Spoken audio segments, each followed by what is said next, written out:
Hey everyone, it's me, Doomlink, and welcome back to Doomlink's Live Hunts. It is Portable Third today. Well, it is me, and it's Portable Third that I'm playing. That was a great introduction, wasn't it? That was really heartfelt, really passionate, really articulate, all of the above. Hey everyone, it's me, Doomlink, and welcome back to Doomlink's Live Hunts. We are in Portable Third, and I'm not entirely sure if we have a decent group together.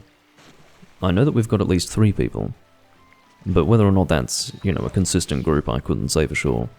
We'll just have to find out, I suppose. What am I eating for? Drinking for, rather, in this game. Yeah, sharpshooter with sword and shield. We're not doing heroics either. Fine, this will do. Rather appropriately, I will be drinking sake, and it's a very Japanese-styled game. So yeah, I'll be hunting with Kenji, and a hunter known as JK, with whom I don't think I've hunted on camera in a good year or two. That is assuming that I have hunted with this person on camera. I can't really remember clearly. But I have played with this person on Hunsterverse in the past, in this game, and they have frustrated the hell out of me with their inability to play properly. But as far as I understand, JK is now better at hunting than he was in the past, if we're lucky. If we're lucky. I'm not going to launch into an anecdote, but, suffice it to say that this person doesn't have too much consideration for the team. And it doesn't really factor in to their playstyle. Alright, I've popped out my chat. Get that there. Get that there. And that should suffice. JK is taking quite some time to join this room. What the hell is this quest? Oh, I'm responding to something that was in the chat. I probably should show that. There we go. Nigrex, yeah. I wonder what that's referring to. This is apparently a custom quest. Well, apparently, I say. It's rather obvious. Apparently it's a molten Tigrex-sized... Well, let me rephrase that in English. It is a Tigrex which is molten Tigrex size, which I had actually forgotten was big. I guess he is big. Anyway. I may as well pour my sake. The thing is, I wasn't entirely sure if I'd be doing a different introduction to this because it can sometimes take quite a while for things to get organized, in which case I would sooner re-record, or I guess re-establish an introduction closer to the time when we depart, rather than, sitting here doing nothing for ages.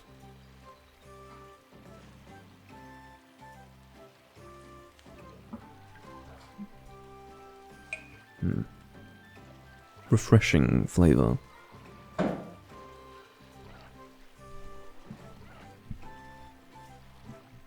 Sorry, my hair is bothering me today. It's one of those days again where it bothers me. Sometimes I have fairly cordial and amiable relations with my hair, and then other times it's anything but.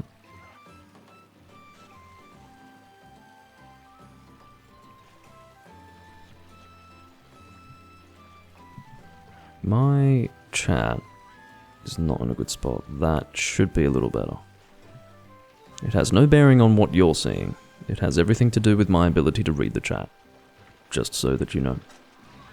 The quest today is, today. The first quest today. We're not going to do one quest and then it's over and done with. Quest number 1 is Steel Urugan and Black Tigrex. My weapon of choice is a water sword and shield. It has a decent amount of white sharpness. Perhaps, look, it does appear to be a decent amount of white sharpness, but I will drop down to blue and then to green pretty quickly, because it is a sword and shield. It will be making contact with the monster fairly often, so not as good as it looks. What I mean to say is that if I'm going to refer to that amount of white sharpness as good, that appraisal has to actually be relevant to the weapon type. That would be really good white sharpness for a greatsword, perhaps not so much for sword and shield. Let's just say average for sword and shield. I'm going to put away this ammunition, as well as the combination materials designed to create ammunition in my inventory, because needless to say, I'm not going to get much use out of those with my sword and shield. This person just randomly appeared. Ice res +5, that's a great start. This is a very nice greatsword set, except, as I've said many times before, even though it may look very good, it doesn't function in the way that I would want a greatsword set to function. What is a required skill, in my mind, is high-grade earplugs. Or earplugs, you can have different armor sets depending on what monster you're going up against.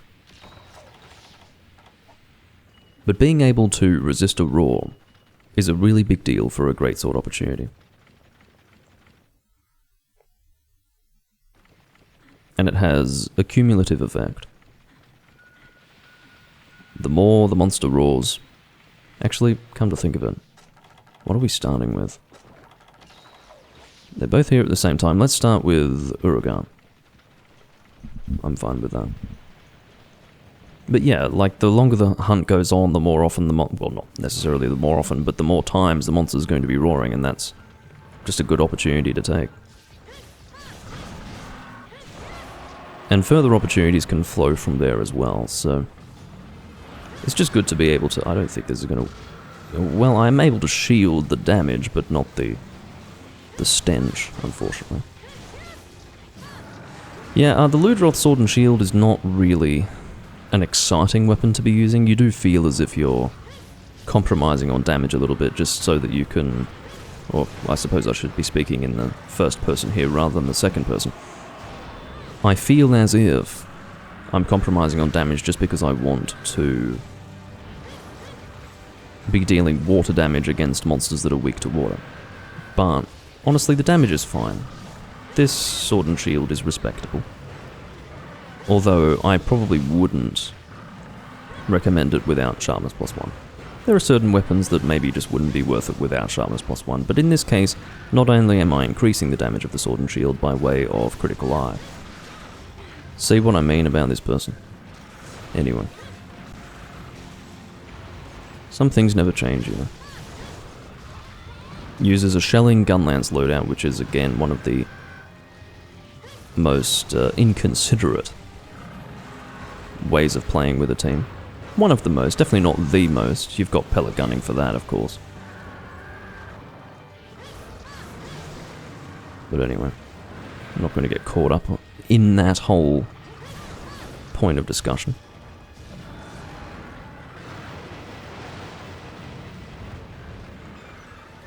I can't remember what I was talking about. I must have been talking about the Ludroth Sword and Shield in one way or another. Oh yeah, that's right. I was boosting the damage with Critical Eye, Attack Up, and also having Sharpness +1 plus Speed Sharpening. Honestly, all of these skills are perfect for this loadout. I'm really happy with them. Of course, I made the armor set a long time ago, so I don't especially remember my mindset when making it, but I fully agree with the skills as listed. There is not a filler skill in sight. Each one serves a purpose. It's really good, not only for the damage when going up against Uragan to sharpen up to white sharpness in this case, it's also very helpful to maintain DPS. Because you can see that I can hit the chin without bouncing at white sharpness, which means obviously that my combo is not interrupted. In the first instance, I can continue my combo if I so desire, and second of all, if I were to bounce, that could put me at great risk. Well, you're dead already. That could put me at great risk because when you're bouncing and then the monster's facing you, that means you are vulnerable while the monster is probably going to unleash an attack in your general direction, if not directly on you, so...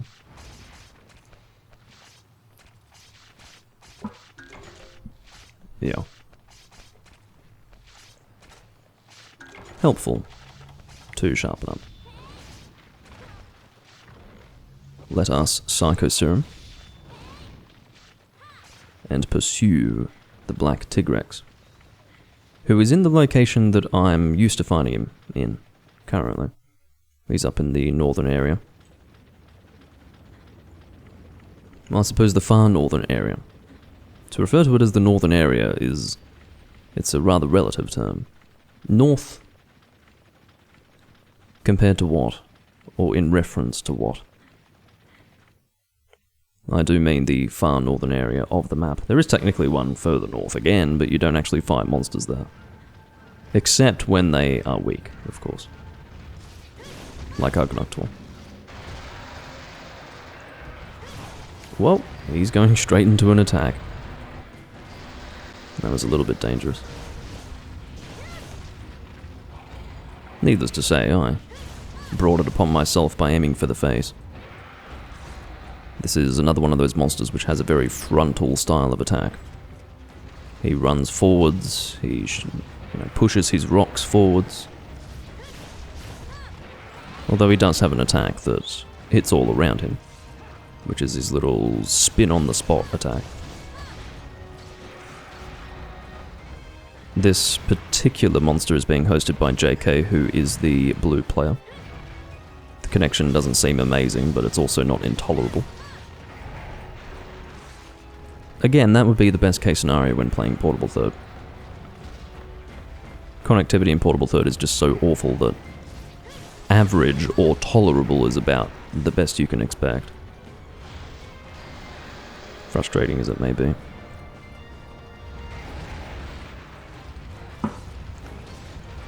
Uh-oh. I was very close to being within range of that. It's a little bit, perhaps hubristic of me to be drinking while the monster is preparing to run after me. In that case, jump at me, but that's alright.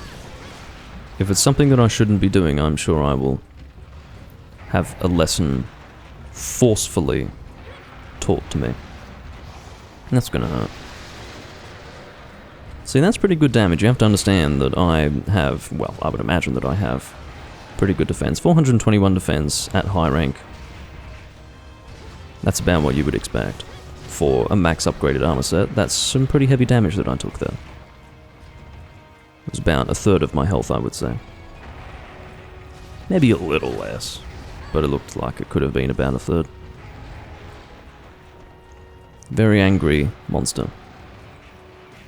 I suppose that would be the comparison between regular Tigrex and Black Tigrex. There is just a notable degree of aggression present in the Black Tigrex that you won't see in regular Tigrex. I suppose there would be a more straightforward style of aggression displayed by the standard Tigrex, whereas this guy gets a bit creative.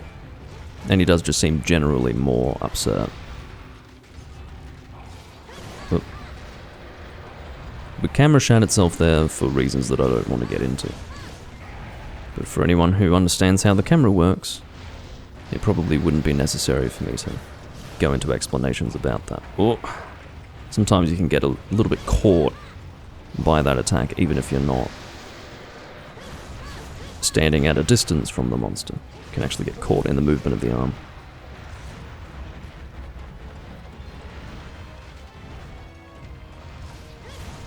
Game volume should be alright, I'm hoping. Let's have a look. Yeah, game volume should be fine. I don't want it to be too loud or too quiet. It seems to be at an acceptable level.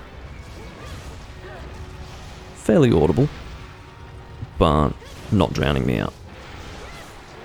I will actually sharpen up. I have no business playing at green sharpness here because I do have speed sharpening. I think for convenience sake and for DPS sake, possibly, I would be willing to continue with green sharpness in a high rank game if I didn't have speed sharpening. There's that lovely mobility of the sword and shield at play.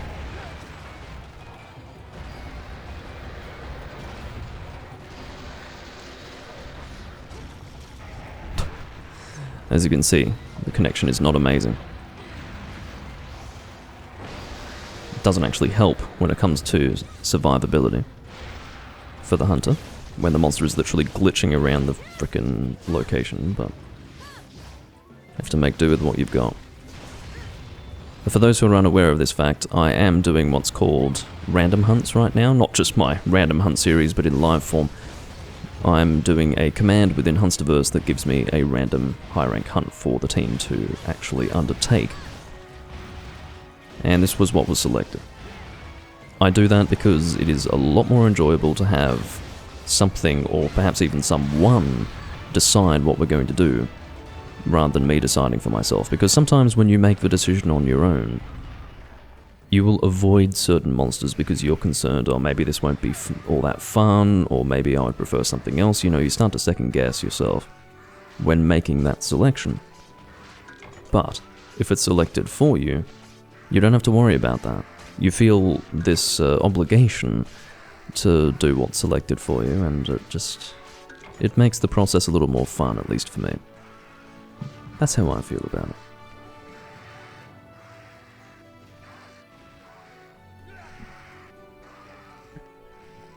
JK assures me that he didn't mean to shell me.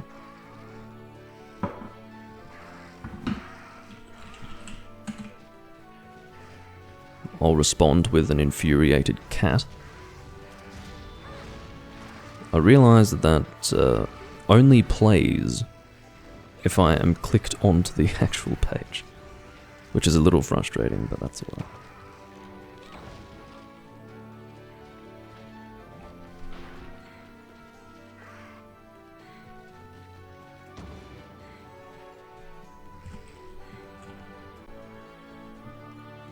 Alright. Got 2 wyvern stones there. Not that big of a surprise, because neither of these monsters actually have their own rare items. Tigrex doesn't have a high rank rare item, as I understand it. So, therefore, in a high rank game, you're not going to get a rare from Tigrex. Actually, no, excuse me, Uragan does have his own rare item. He has a ruby, so I guess it was just from the Tigrex. What was that? Both of those suck. Thought that was Tranquilizer 4 Sharpness plus, or Sharpener plus 1 with 1 slot, which would have been pretty decent, but no. I can live without that, thank you. Hello, Yells.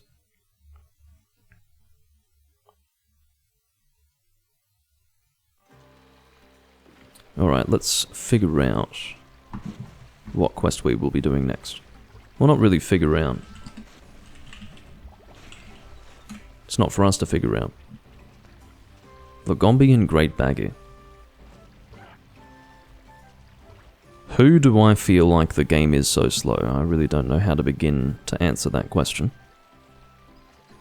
But, anyway. Maybe you're living life in slow motion. So, Lagombi and Great Baggy. Let's check to see if it's a regular quest. It may also be a hot spring quest, or a... Well, yeah, Hot Spring Quest covers Drink Quest and Hot Spring Quest, I guess. Or you could use Drink Quest to refer to both. Doesn't really matter. I think the meaning is clear. They're not functionally different from one another, except for the fact that one will boost your drinks and the other will boost your hot spring. They're just part of a different quest list. I have a sneaking suspicion, unless it's in HR5, which would be a bit weird. These 2 monsters don't deserve to be... Really? Okay. Well, apparently, those monsters together are worthy of HR5 in high rank, which is a bit much. I'm going to bring a longsword. I'm in a longsword kind of mood. Do I have any fun fire longswords? I actually don't know. I've got the Supreme King Sword, which I do enjoy, but... You know what, I'm not bringing the Wyvern Blade Pale, you've got to be joking. You think I'm going to use that longsword? That's really boring. I have that in so many games. I'm in Portable Third, so I'll use a weapon that I can only use in Portable Third and no other. I'll bring... this. Not this longsword, but this armor set. And the weapon I will use is Tsuiga. The Inuyasha Longsword.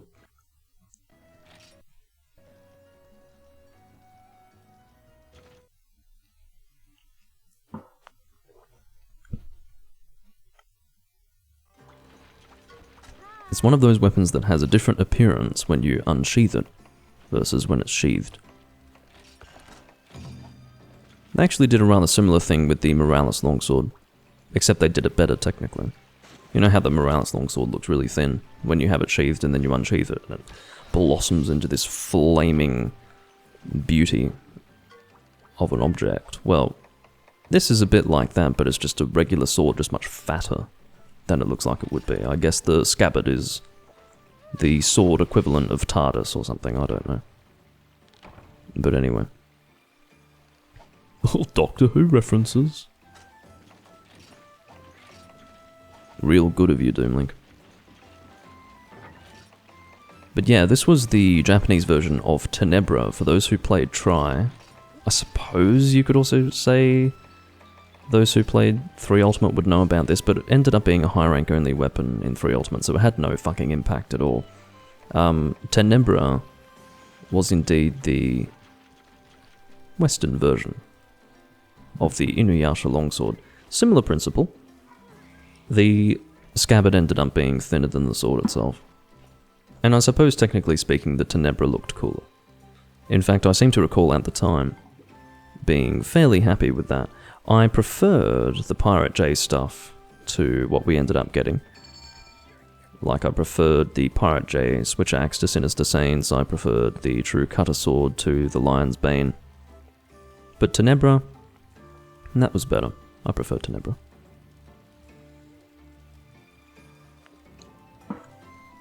But you see, this, for me at least, is the only game where I can actually use this longsword. So it does have that novelty. For that reason.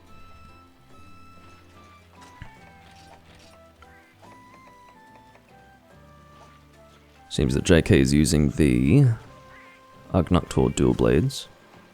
We have the Goldrathian sword and shield, and Kenji is using a heavy bowgun that honestly makes him weak in the knees. He's got a real thing for Nibblesnarf, as you can tell. He really likes Nibblesnarf stuff. Perhaps he's not obsessed with the monster, just with the designs of the armor and the weapons. Obviously he likes the military theme. Indeed, he would enjoy... Well, Nibblesnarf wasn't in for Ultimate. He would enjoy Generations and Generations Ultimate. A Nibblesnarf weapon and armor crafting, I'm sure. Because there are even more options. I was going to say, you know, in 4th gen, but again, there was no Nibblesnarf to my memory in 4 Ultimate. Hello, Sunny JK. I don't know who you are, but oh, it's you. JK, yes. Except you've actually written it out. Okay, what am I doing? It doesn't really matter which monster we start with, both of them are going to die fairly quickly. But I would prefer to gang up on one and just completely beat it to death. I'm in the mood for that.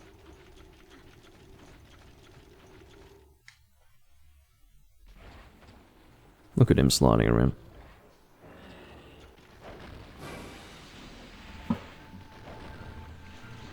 But yeah, in Portable Third I have a general use high grade earplugs armor set for...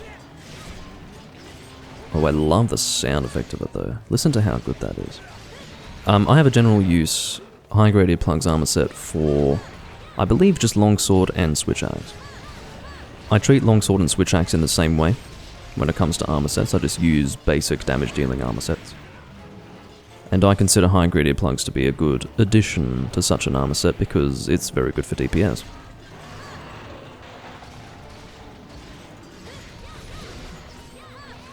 You can really see that Tenebra was designed to be the westernized equivalent of this longsword. Definitely designed with the same spirit. So, yeah. That was a bad habit that I don't want to go into detail about. Let's just continue hunting this one. I'm not going to pursue the Logombi. JK can do that if you want. Well, okay, both of them are pursuing the Logombi. I'm fine with that. Normally I would agree with that principle. I think that's a principled way of hunting. Pursue the monster that you started fighting. But they're so weak that I don't really care. Anyway. We'll go along with this. But you can see, while there is a certain simplicity to this sword, there is also intricacy there. I guess simplicity in its color scheme, its design, or color scheme and shape is what I meant to say. But if you actually look at the blade itself, there is an intricate design there. What the hell did you see that? When a Lagombi is having connectivity issues and decides to slide, it looks pretty funny. It looked like Lagombi didn't intend to do that. It looked like that was outside of his control.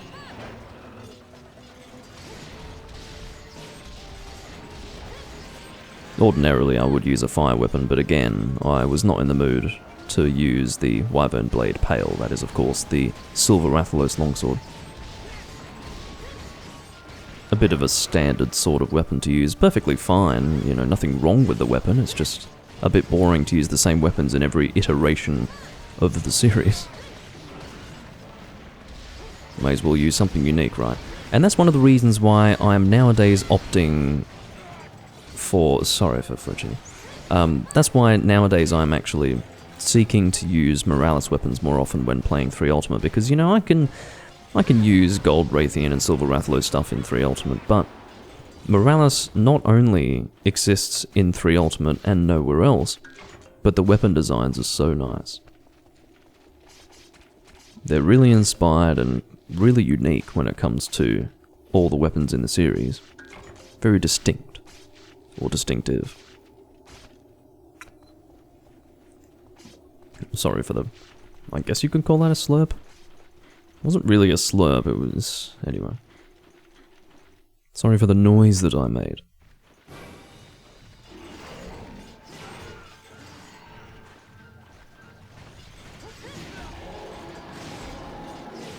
But yeah, this is still a good longsword. Oh yeah, and it's worth mentioning... I was going to say it's still a good longsword, even though I'm not dealing fire damage. And now to move on to the next subject. I sort of went on to the next subject before I'd finished the point that I was on. I really don't like the Lion's Bane, but I like the True Cutter Sword. I've always had a problem with the Lion's Bane. I always felt it was so damn ugly. Basically, I was personally familiar with the Japanese Monster Hunter Tri weapon designs, like the event weapon designs, by way of a YouTuber. I'll refer to him as such because, you know, that's where I knew him from. His name was Mr. Bobo, and he was showcasing, you know, back in 2010, I think also late 2009, before Tri had come out in English. He was actually showcasing the event weapons, the Japanese event weapons. And it was through him that I was able to get a direct comparison between the Japanese weapons and the international weapons, I suppose we'll say. And yeah, the True Cutter Sword I really, really liked. And the Lion's Bane, design-wise, I really didn't enjoy at all. So I was very excited to actually have the opportunity to use the True Cutter Sword in this game. That's one of the benefits, I suppose, to their not actually being an international release for Portable Third. It was an opportunity for us to use those Japanese exclusive event weapons.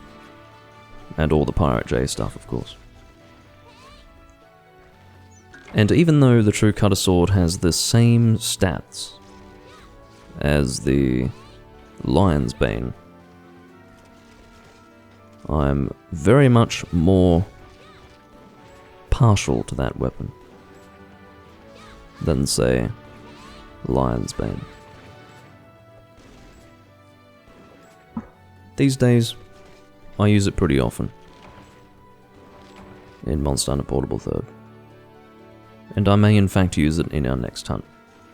Unless it's a quest that I really don't want to use a greatsword in. Occasionally there will be quests where I look at it and I go, look, I'm not in the mood to use greatsword with that. There's a bird wyvern gem.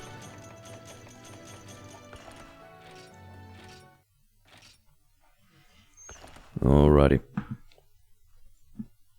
next quest, and I suppose I'll do friendship points, why not?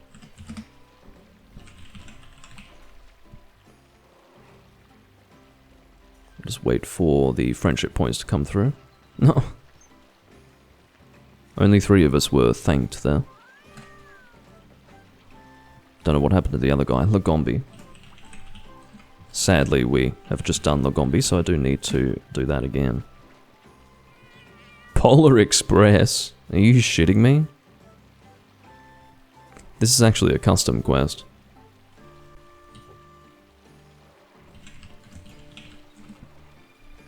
Look, I don't think I want to do this. I think it's Glacial Agnaktor and Ukanlos in Ukanlos' arena at the same time? Something like that? I don't think I want to do it. Yeah, let's not do it. I probably should be doing this in the bot commands channel.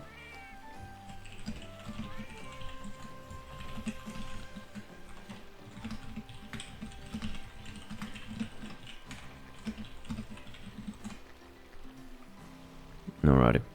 Let's move into the bot commands channel. Because honestly, that's just turning into bot command spam. Oh shit, I need to do portable third. Random hunt P third. Are you fuck off with your cooldown, you stupid system. It's ridiculous. Alright. Oh yeah, Black Gravios in portable third. Apparently you can't specifically do portable third when you're outside of the channel. What a joke. They're literally promoting...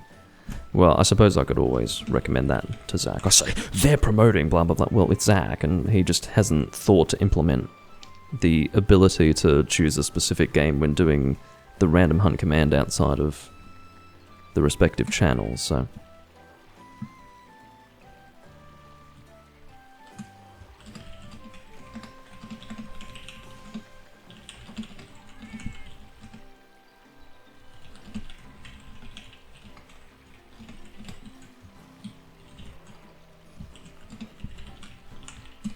This is ridiculous.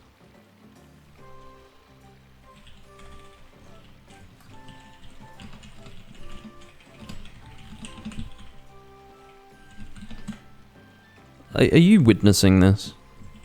Who has the patience for this crap? You know what I hate?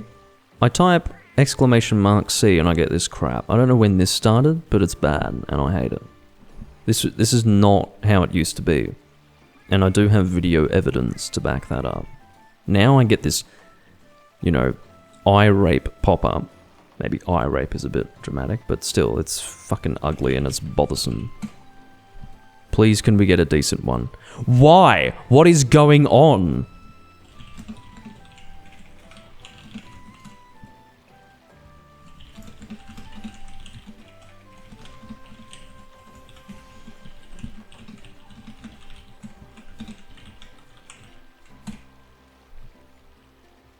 Thank you! Holy shit. Something we haven't done that's not Polar Express. Thank you. Fucking hell. We're not doing Polar Express because let me show you it. It's... Wait, is it here? No, I'm in low rank. Here we go. Polar Express, where is it? No, I was thinking of Glacial Duo versus Hunter Duo. No, this is Polar Express. Do you really want to fucking do this? As I understand it, they all have full health too. They don't have reduced health. So, guess what? No. We're not fucking doing that. We've got Kurapeko on the board. Yeah, I'm being accused of spamming the chat now. You know, as a joke, of course, but seriously. I had no choice but to do that. The luck that I was having to deal with there was truly awful, and there was just no way around it. I will actually use Switch Axe here because we're all going to be crowding around the Kurapeko, and I don't want something like a lance, for example, where I'm going to be knocked on my hands and knees constantly. So let's find an ice Switch Axe, which will be obviously the Barrier Switch Axe for those who are familiar with 3rd gen. The Amber Hoarfrost, which I commonly make fun of in a very juvenile fashion.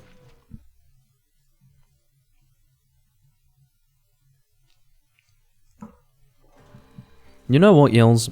I honestly think that the portable third random hunt command is fucked, because it has always been, for as long as I've ever used it, considerably worse than the Freedom Unite one. I don't know what that is. Maybe it's just my bad luck. I'm not sure, but do we have a multi Kurapeko hunt?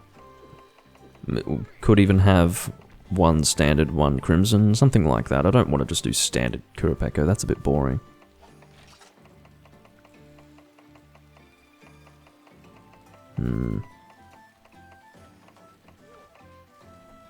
A storm is called. Really?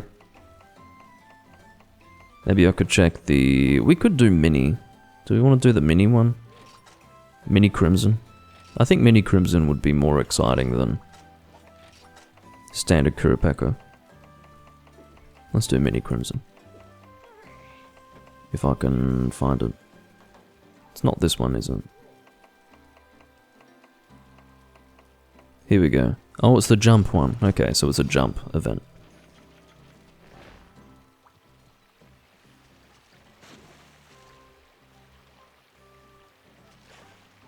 Well, it's not just that, Yules. I mean, there is a little bit of that, but it's also the fact that I know for certain that it also rolls quests that aren't high rank. I know that for a fact, unless it was fixed. But when I first started using it, I would frequently get low rank drink quests. So, yeah.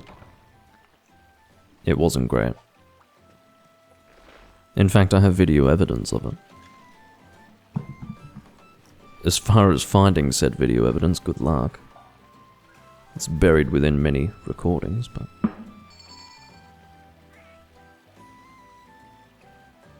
if someone's dedicated enough, I'm sure they'll find it.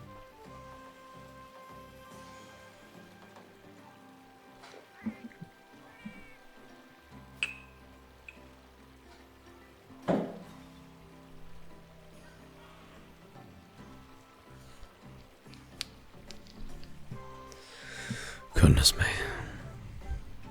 That took way too long. That's the sort of downtime that I can't control, though. Like, that is outside of my control entirely. Which I suppose is most downtime that I have to deal with anyway.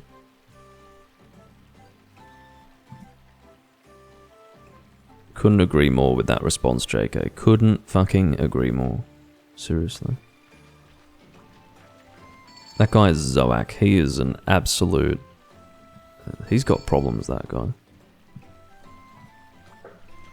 He literally pretends to be different people for no reason. He's like one of those people who just makes alt accounts.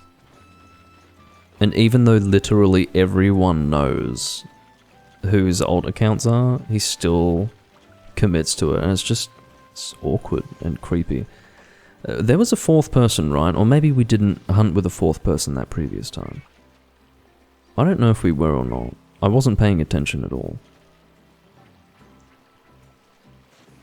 It just goes to show how focused I am on, I don't know, the recording process, I guess, that I can depart with 3 people and be like, did we really depart with 3 people or with 4? I suppose it was 3.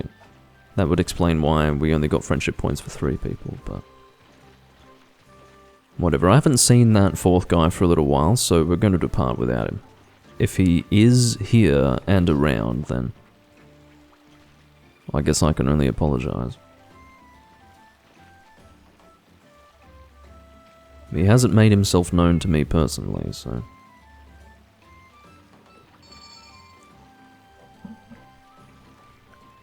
Oh. Someone's gone and disconnected. That was fairly obvious because he didn't remove the quest and then leave, he just disappeared, so... he'll have to make his way back in here. Again, downtime, but I have no control over. Just have to be patient. Apparently there's a guy in here that we can't see. Oh no, that... wait. Why are you Sunny? How many names do you have? For goodness sake.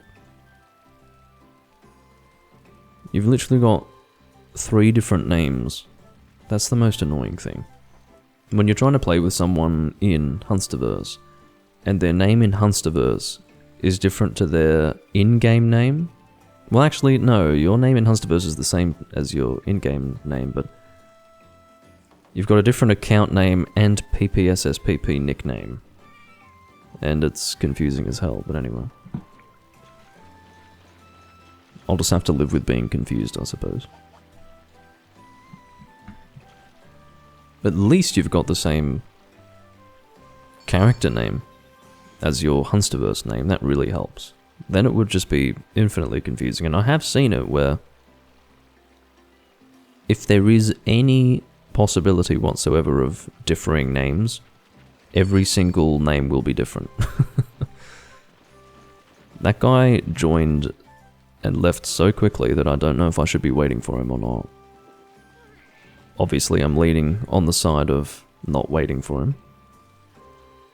I don't even know who he was.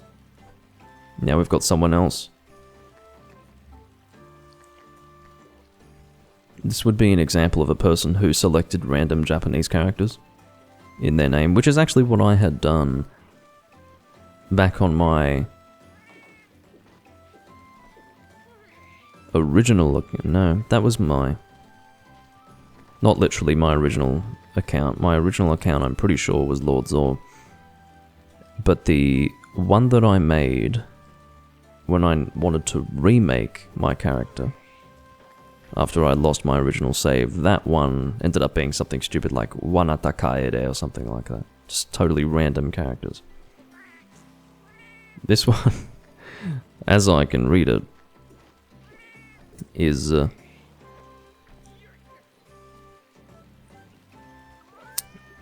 that is Sa, right, not cheese, so that would be Usakushiuru.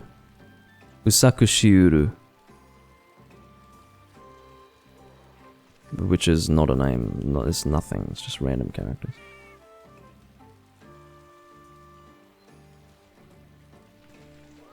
I don't know why, but... No, maybe that is Chi. I don't know why, but Sa and Chi... I've gone crazy, like I've known the hiragana alphabet very, like, almost perfectly for many years now. It's been 6 years since I properly learnt that alphabet, and all of a sudden I get confused over those 2 characters now. It's funny how the mind works. Anyway.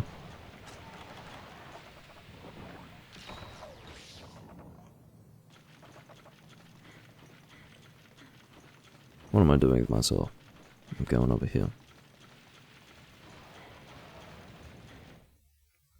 I believe this is where Crimson starts, yes. Now, this Crimson actually summons a mini monster as well, which is pretty enjoyable. By the way, I do have a loadout. I think what I do, so if I'm using Switch Axe or Longsword and it's a monster that doesn't actually have a roar that can flinch you, what I end up doing is I just equip my Sword and Shield armor set. Because that's, I guess, damage-based, but focused on, you know, non-high grade earplugs, I guess. Non-roar resistance. Look how far he jumps. Bloody hell. Hey, Air Gaming.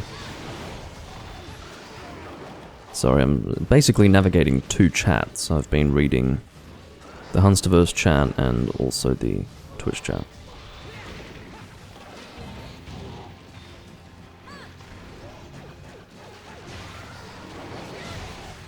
Need to watch out for that tail. Oh, guess who's being summoned? There he is.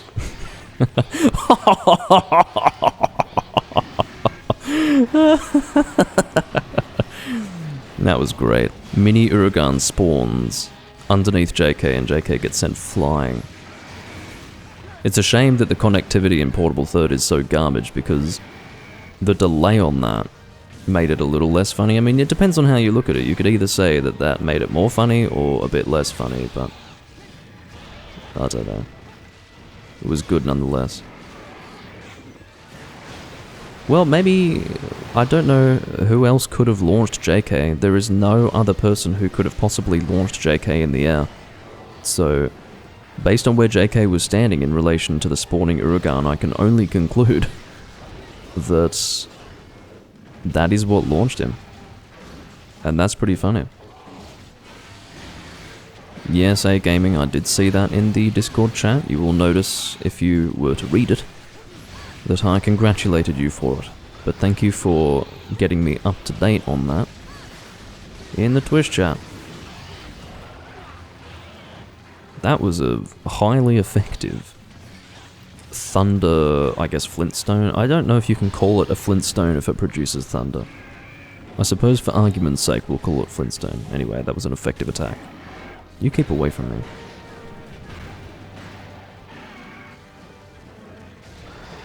If Kurapeko does leave, I'm tempted to go and fight that mini Uragaan. Look at him go. Oh, we're about to get a flash bomb. Oh! Not the first time that's happened, I don't think. Unless the last time I was KO'd was not from that. Ow.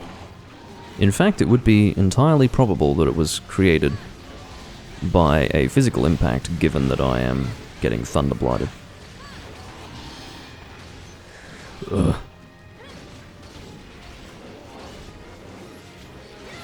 So funny, Kurapeko flying in the air at this size is still completely within the reach of our weapons. Completely. Ugh.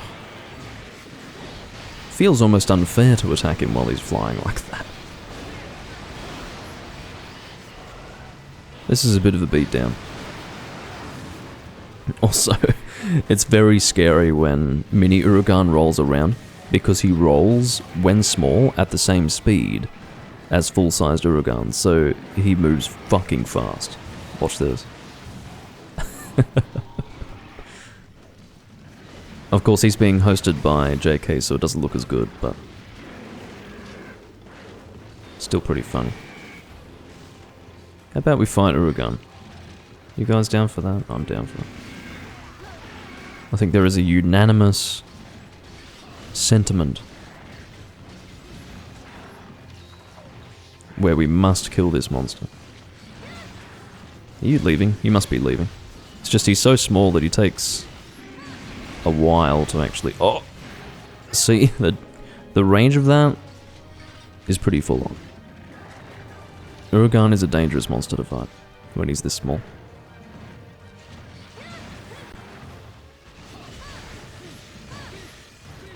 I really hate this game, says JK. If you say so.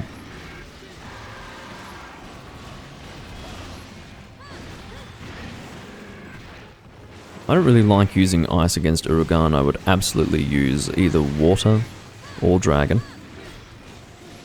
The same can be said for... Ugh! There goes Kenji. Holy shit. The same can be said for Agnator. Do we really want to be doing this? Oh shit.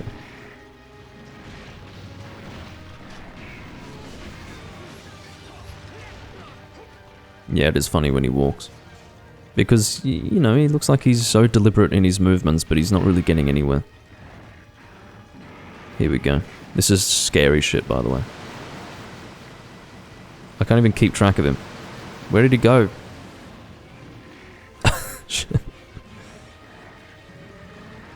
I'm sure part of the reason why it was so hard to keep track of was because of the shitty connection, but... Anyway. Oh, he's going a bit faster than before. It feels that way, at least. So you can really keep pace with him. Whoops. I keep forward advancing ahead of him.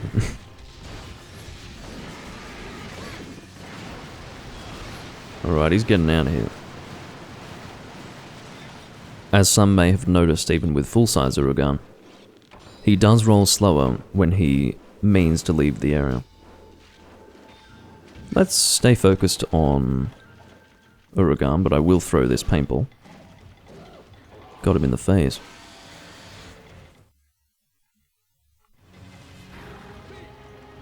Where are you? There you are. We're having a bit of a hard time paintballing this guy. Oh, apparently one of them managed to make contact.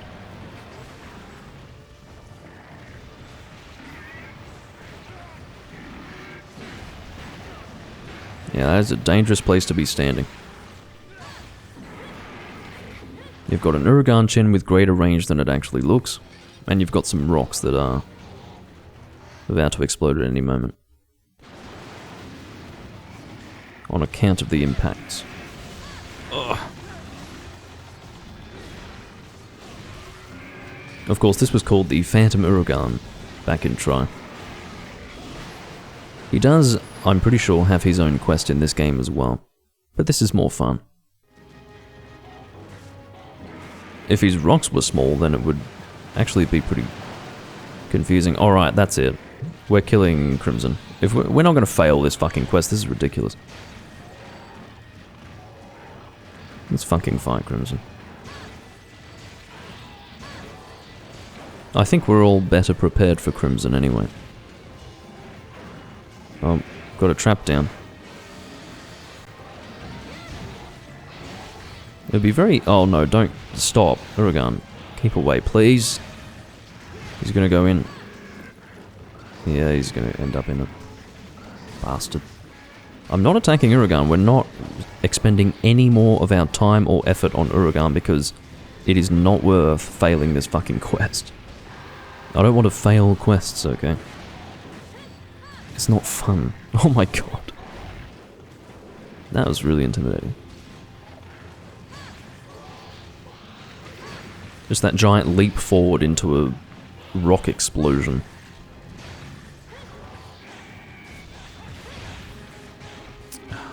I'm not going to be able to dive it in time.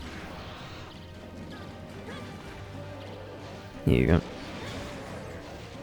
Oops, thought I could side drop out of that attack. I was wrong. Yeah, sorry Kenji, we're not committing to the Uragan. There is a good reason why. Holy shit, I was very close to being hit. I can't believe I wasn't hit. I guess the width of that attack is actually less than one might expect. I mean, the entire fight is teaching you that the attacks have greater range than they look. But then, the hitbox for that was really forgiving. This is precisely why I'm focusing on the Crimson Kurapeko. Now, if we had all focused on the Crimson Kurapeko, I'm looking at you, Kenji, we may not have fucking failed that, because that Crimson Kurapeko was limping for a solid 2 fucking minutes. Ridiculous. Oh my god. I don't know, JK, I don't know how we managed to fail this fucking quest, but we did.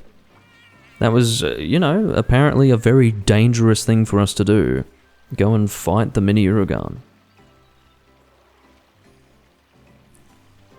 For God's sake. I'm sure Kenji's not feeling all that hot right now, but fucking hell, that's ridiculous. Alright, let's, oh, my neck is being a bit annoying. Anyway, let's give the old random hunts a spin again. Please don't be crap. Okay, 2 Ludroth, I can live with that. Let's do 2 standard Ludroth. Every time I get this quest, I do the standard Ludroth and pink Ludroth. I would like to do something different this time. Let's actually do 2 regular Ludroth and likely have the hunt take place in the deserted island. There you go. Randomly couldn't think of the quest. Location. Locale is what I meant to say. Anyway, let's go and equip the greatsword set, the sharp greatsword set with the true cutter sword. This is what I wanted to use. Hello, Vernon.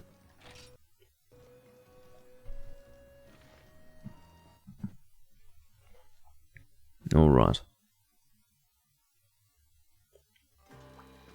Again, I would feel technically more comfortable using a fire weapon. Where the hell is regular double Ludroth? It could not be in here, it would make literally no sense.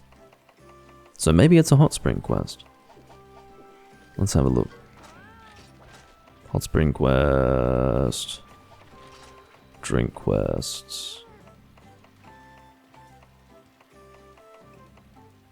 I suppose, I mean, unless I'm blind, maybe I have no choice but to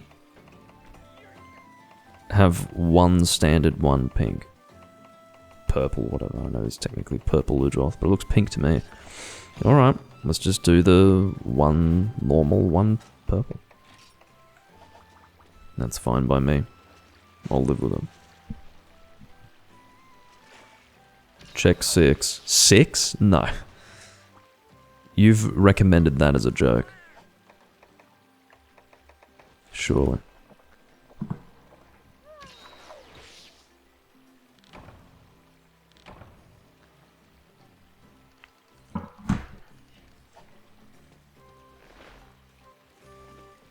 I'm not going to be having that discussion, Vernon, but I'm very sorry to hear that that's how you feel about it.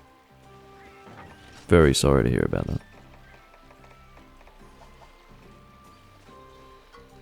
Maybe the strength has left your body to dislike it. No idea. But it's definitely inexplicable. Are we waiting for that guy to come back? Or has he left in shame for having contributed to our failure? That is the question. Am I at risk because I'm using Greatsword against 2 other Gunlance users? Guess what, JK? Ordinarily, that wouldn't be a problem. What I would say is that I am at risk because you are one of the Gunlance users. You're not very good at actually watching to see if anyone's in the firing line before shooting. And considering that you're going to be shelling as your main way of dealing damage, that is a concern. So I would rephrase it in the following way. Good luck using Greatsword with JK using Gunlance in the room.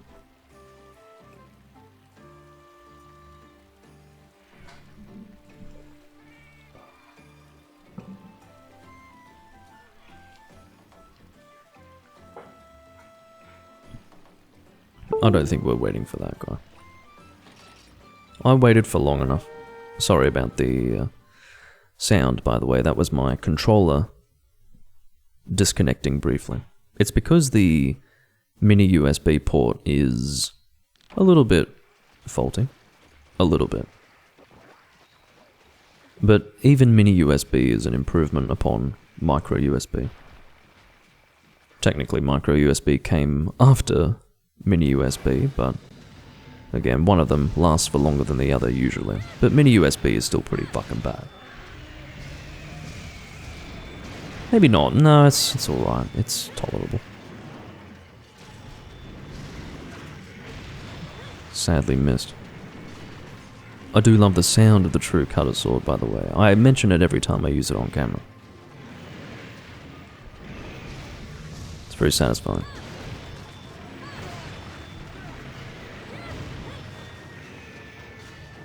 It's got that sort of shing sound, I suppose would be the onomatopoeia of choice. Oh, never mind. Fortunately, Ludroth fell against the environment, or the map, the edge of the map, and consequently did not end up out of my range after that fallback animation. You can see that he actually falls pretty fast, so ordinarily that would have been well out of my range.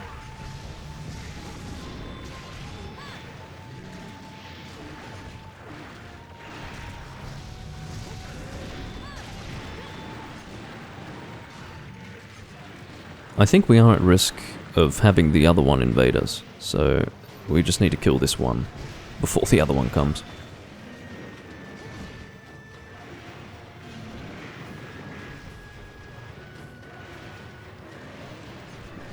Can you take it easy? He ran in one direction, and then he started limping in the other, and now he's dead. I'm glad we departed with 3 people and not, you know, 4.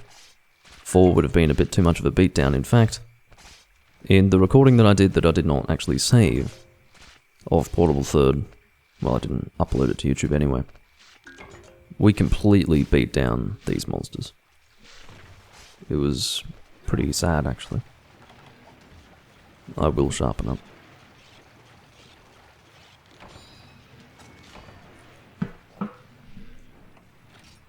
I will say, not the best greatsword in the game. Not terrible, but definitely not among the best. Maybe it is among the best, but, you know, fairly low on that scale. Oh. You'll notice things being a little bit more wacky here because this is hosted by JK.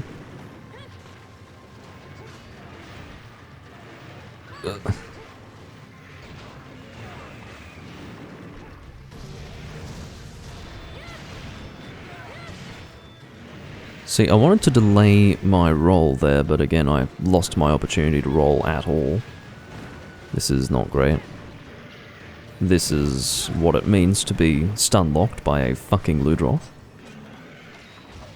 There is embarrassment associated with it, and frustration. But I'll get through it, somehow.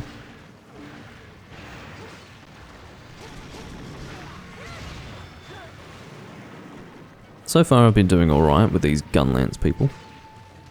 I suppose I'm just keeping to my own... Oh god, I'm keeping to my own part of the monster. As best I can, anyway.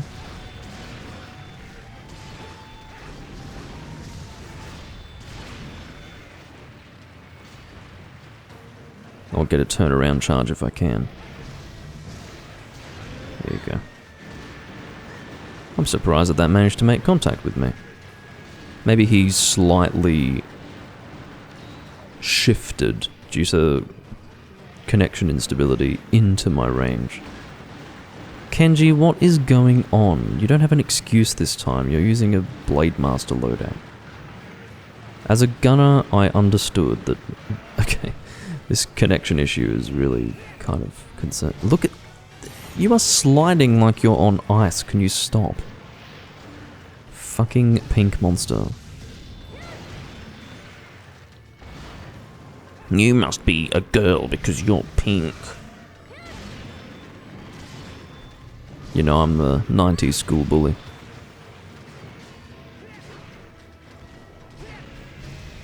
L stands for loser. Loser Ludroth.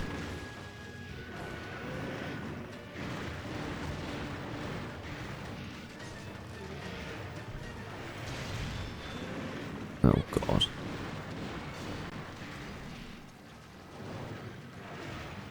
I'm just doing a draw attack. Apparently I don't have fucking critical draw, which is fine. Detect is a bonus skill there, by the way. It is not, you know, part of my set. It was not part of my greatsword strategy to have detect, okay? Just for clarification, in case anyone was unsure. Now, if I were using a fire greatsword, which would be the Silver Rathalos greatsword, we would have been done with this much faster. But I'm using this for fun, and I don't regret it. Because again, we're not going to fail. Well, not again, I didn't actually assert that we wouldn't fail previously, but we're obviously not going to be failing, because that would require Kenji to die 3 times, which would be impressive in the amount of time that it would take for us to deal the damage to kill both monsters. Which would be not much time at all. Even with him mostly travelling to and from camp.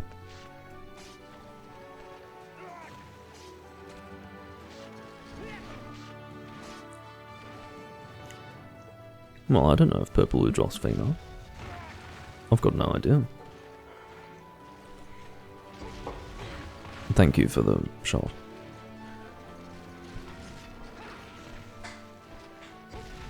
Oh, stop it.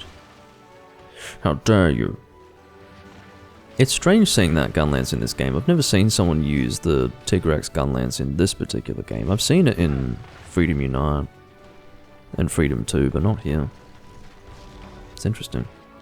It's not necessarily a bad choice. I think it would be good for sharpness in the early game, but it's not the early game. So, I don't know, does it stand up? Does it hold up, I suppose, is the question. In the end game? Who knows? We didn't need to be packing max firepower in that quest, that's all I can say. That was not going to be a difficult one. I'll put my stuff away while I'm thinking about it. I don't think I would mistakenly depart without having put my stuff away, but it's good to do it while you're thinking of it. It's just best practice.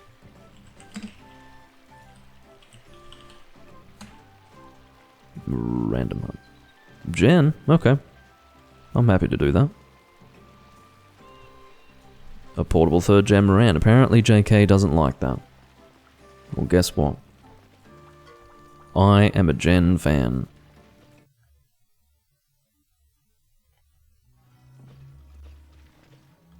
Well, I suppose if you were to use it purely as a shelling thing, Yells, that wouldn't be an issue because shelling is not affected by negative affinity. So if the ancient Gaia Smite thing has the same level of shelling as the Tigrex Gunlance, I suppose that would be an appropriate alternative. Ew, Kenji's running auto guard with it, okay. I'm sorry to hear of that.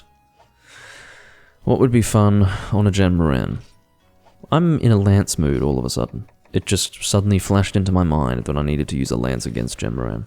So I'll do that. I don't think I'll use that. I think I'll run Elatrion Gleam. Yeah. Elatrion Gleam. It feels so good to be able to say that.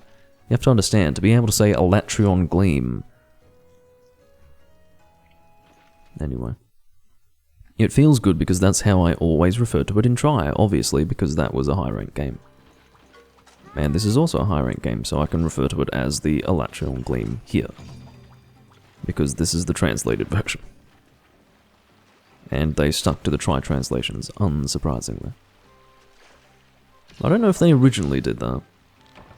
My memories of the original version of the translation are a little bit vague. Of course, you know, they had the translations a little different, because it was not written Nibblesnarf back then. It didn't get the Nibblesnarf translation until 3 Ultimate came out. Furthermore, they've actually spaced out Amatsu Magatsuchi here. It was previously just one word.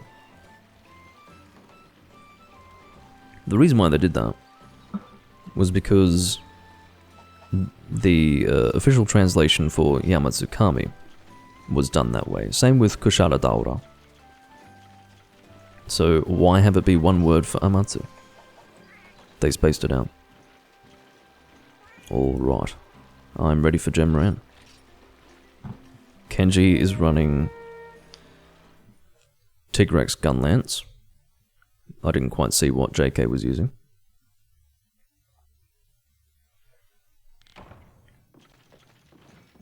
Alright. I may as well bring anti-dragon bombs, why not?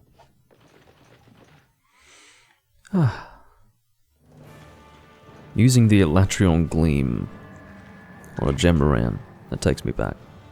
But of course this armor set is nothing like a Tri armor set.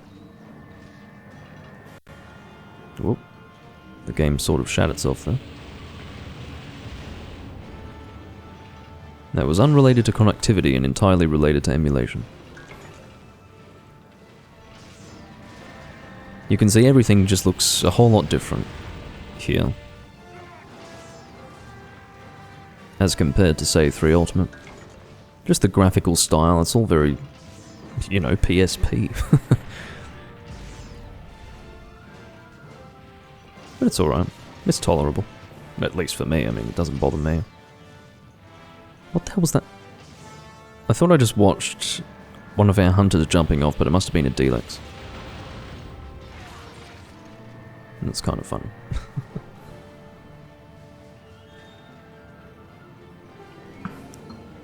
It's funny that I saw a Delex jumping off the boat and I thought it was a person.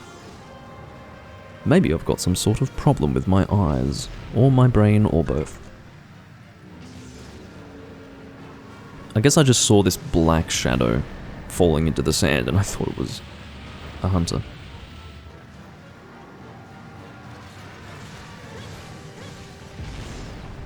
Just the standard forward thrust here.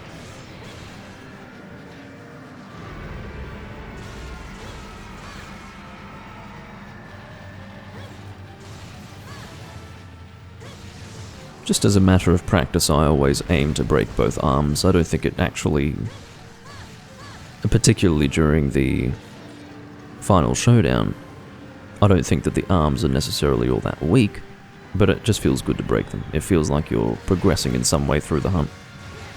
It's satisfying in that way. You have some indication as to the amount of damage you're dealing,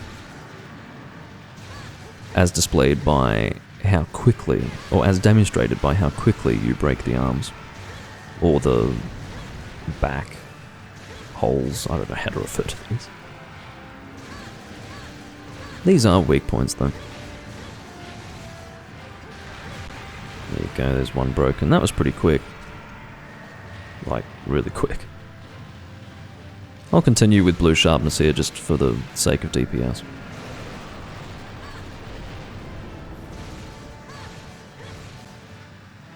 I don't have sharpness +1 on this armor set, so it feels good to not have a skill here that's being essentially a redundant addition to my damage output.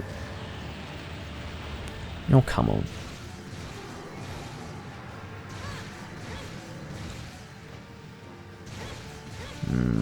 Now, is that the tail movement? That's the tail movement. The difference is in the sound that Jen makes. He doesn't make much of a sound when he's just moving his tail. But when he seeks to throw you off, the physical movement of the monster is the same. But he'll actually make sort of a whistling noise, like a howl almost. Like he's breathing through his mouth and it's, you know, creating that sound of wind passing through his throat and out his mouth. That's the impression it gives me. There we go. So he was just beginning that animation, which means that once he stops doing this, he's going to throw people off immediately, and because JK didn't even notice it, he was doing his infinite axe chop and almost prevented me from jumping onto the boat, which would have been really annoying.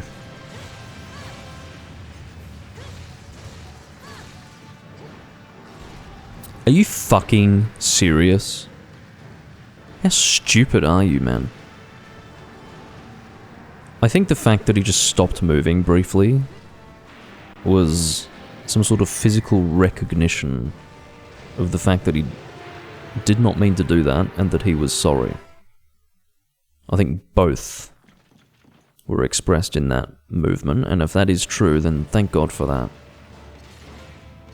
Check this out, man. Yeah, go on, stand over there. Do it. Are you kidding? Whatever.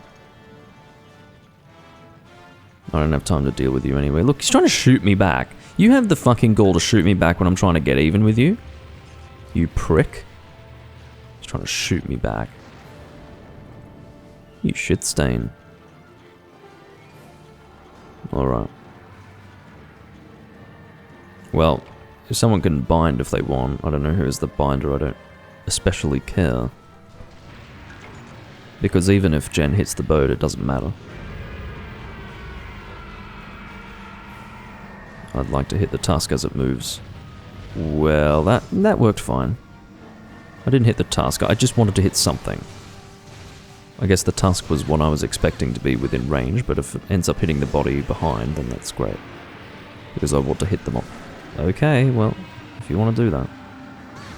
Doesn't bother me.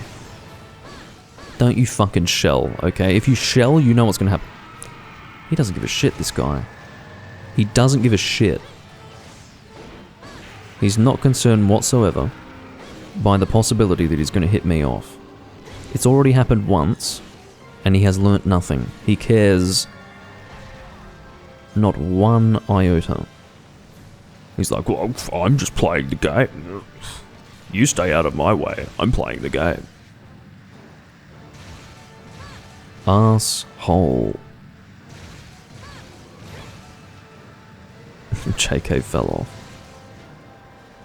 Well, at least someone's here dealing damage. What's going on with the camera? God.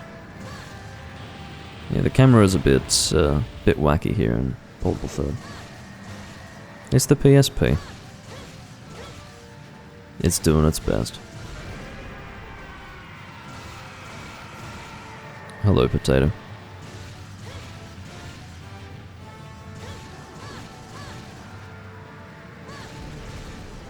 It's nostalgia time. Portable Third.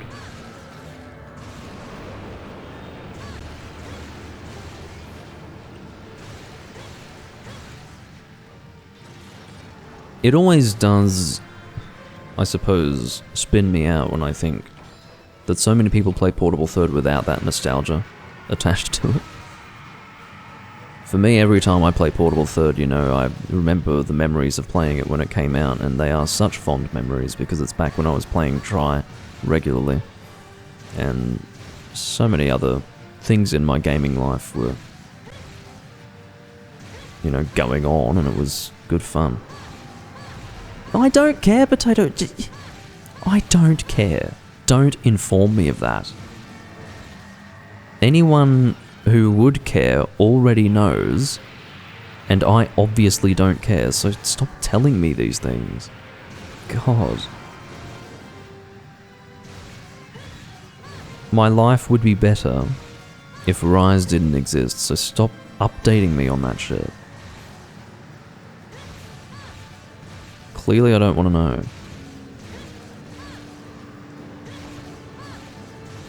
Bloody hell. I will be sharpening up again soon, although I think I will actually continue. This is your favourite iteration in the series? You refer to it as Monster Hunter version.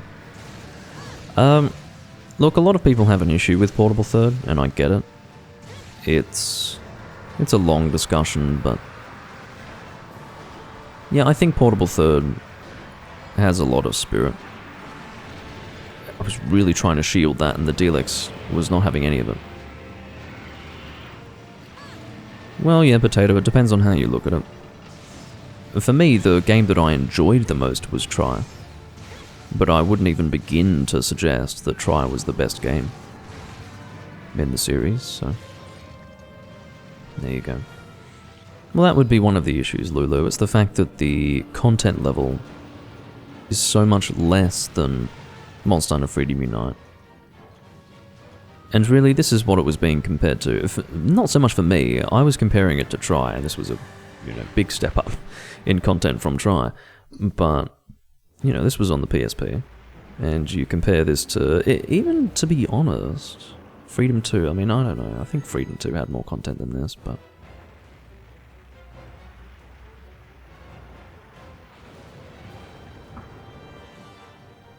well, you're right about that.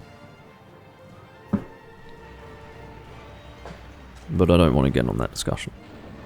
I'm sick of every fucking video I record in Monster Hunter being a Rise or World discussion. It's fucking asinine. The difference between Portable Second and Freedom Unite is, well, there are a lot of differences. Huge differences. Maybe not huge to a person who doesn't have an intimate experience with Monster Hunter. On the surface, they are very similar, but in terms of how they fundamentally work, they're very different. Basically, Freedom Unite made a huge number of changes to the series. A huge number. They were small, quality of life improvements, which became standard. People don't realise just how clean Freedom Unite was. If they go from 3rd gen backwards to Freedom Unite, or 4th gen to Freedom Unite, it will feel like this really dated, very rigid, very messy game. But if you're used to even Freedom 2, or Portable Second as you say, it's a big step up. So many things have been changed. So, as an example, in Freedom 2, I'll list a few examples. In Freedom 2, as in Portable Second, you cannot... well, here we go, he's already dead. You cannot send items directly to the box when you finish a hunt. That was first introduced in Monster Hunter Freedom Unite. You cannot... what are some other examples? You cannot have stacks of items in your box greater than what you could carry in your inventory, which means that if you're stacking honey in your box, it doesn't stack to 99. Your honey stacks in the box in Freedom 2. This is the game that came before Freedom Unite, directly before Freedom Unite. That's going to be 10. You're stacking up to 10 in the box. For something that, for example, has only a stack of 3 in your inventory, that's going to be 3 in your box as well. So if you want to stack Psychoserums in your box, that's 3 per stack. Etc, etc. No, I'm not giving you friendship points. I've already given you some. What are you talking about? Anyway. Yeah, there's a huge number of these differences. And I was actually under the misapprehension that this was the difference between first gen and second gen. But no, what I thought was second gen was actually Freedom Unite. Because Freedom Unite was the big game changer. Yeah, so your item box gets overloaded very quickly.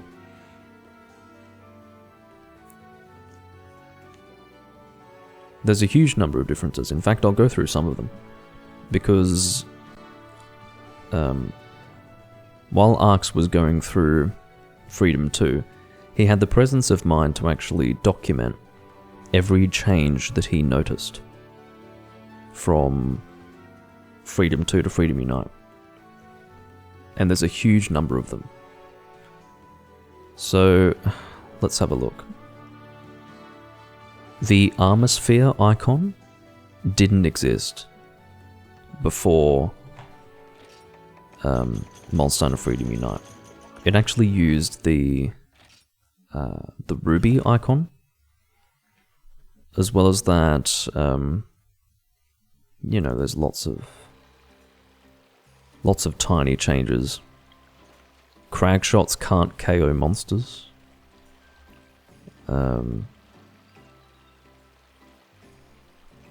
Apparently dual blades only hit 11 times during Demon Dance instead of 12. Gunlance, Shelling, and Wyvern Fire have iframes. Now what that means is that when you shoot your Gunlance and Wyvern Fire with it, you actually have a period of invulnerability. I remember seeing this while I was playing Freedom 2. Hammer has a noticeably smaller hitbox. Oh yeah, there are no KO... Okay, so you can KO a monster, but you can't actually see KO damage being dealt. There's no visual indicator for that in Freedom 2. What else have we got? Far less skills. Many, many less skills in Freedom 2 versus Freedom Unite.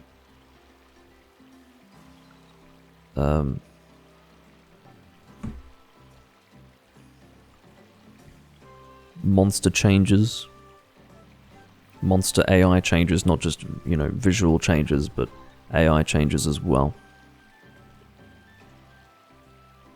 The first game to actually have a weapon usage bar graph was Freedom Unite. It didn't exist in Freedom 2. You didn't have a Hunter's Diary. Of course, there were no feline comrades in Freedom 2. That was introduced in Freedom Unite.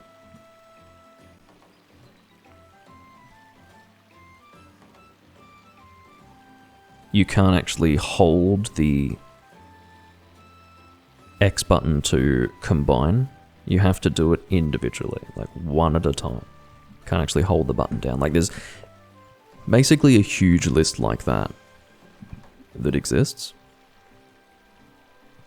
And yeah.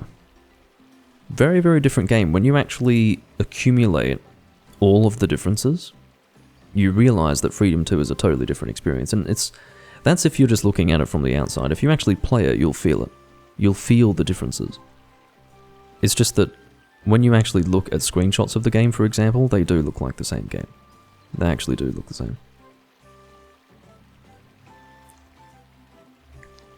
Effectively, yeah. What I considered to be second generation versus first generation was honestly just Freedom Unite, like the Freedom Unite changes. Because by my previous perspective, really Freedom 2 feels very first gen, so that is how it is. Anyway, I'm actually going to finish up here, guys. I'm going to have this be a shorter recording. I hope you can forgive me for that. I've just got a few things to attend to. And, yeah, it was a good hunt overall. I suppose I'll try and give you guys some friendship points if I do have that recharged, as one could say. Not random hunt. Tell you why. Oh, you've probably already given them, have you? Because you're hungry. You're desperate for them. Oh no, you would have been denied, because there is no message there. Let's have a look. How fucking slow does this... It's so crazy. How long it takes for this to be done. But that's a story in and of itself. Like I said, or as I suspected anyway, the cooldown has not yet elapsed.